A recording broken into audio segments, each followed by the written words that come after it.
কারো যদি জমি থাকে যার অর্থমূল্য নিসাব পরিমাণ সম্পদের সমপরিমাণ বা তার থেকে বেশি, কিন্তু নগদ অর্থ না থাকায় পশু কেনার সামর্থ্য নাই, এই ব্যক্তির উপর আসলে কোরবানি করা ওয়াজিব কিনা?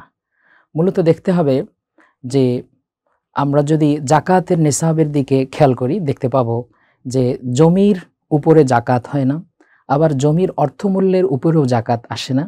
যদি ওই জমি থেকে যা প্রফিট করা হয় কিংবা ব্যবসায়িক যে মৌলিক মেশিনারিজ আছে তার উপরেও জাকাত আসে না, তবে ওখান থেকে যেটা প্রফিট হয় ওই প্রফিটের উপরে জাকাত আসে।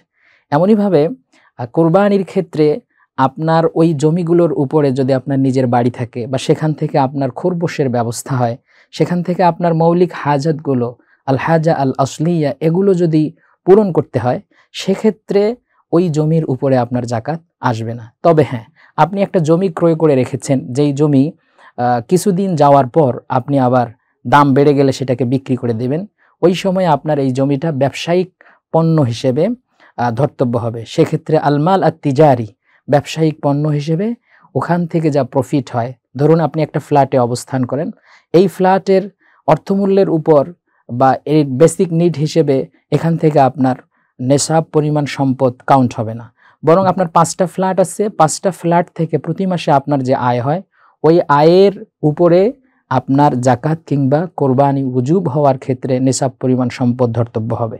বিধায় আপনার জমি আছে কিন্তু আপনি সেখান থেকে কোনো প্রফিট অর্জন করছেন না বা পরিত্যক্ত সম্পত্তি, সেখান থেকে জাকাত যেমন আসবে না তার উপরে আপনার কোরবানিও আবশ্যক হবে না।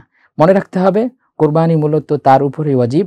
ওয়া আম্মা শারাইতুহু মিনহা আল ইয়াসার, আমরা ফতুয়ার কিতাবগুলোকে দেখতে পাই যে কোরবানির ক্ষেত্রে মূলত স্বাবলম্বী হওয়া এবং সে কোরবানির দিনগুলোতে পশু জবাই করার সামর্থ্য রাখার উপর ভিত্তি করেই একজনের উপর কোরবানি আবশ্যক হয়ে থাকে।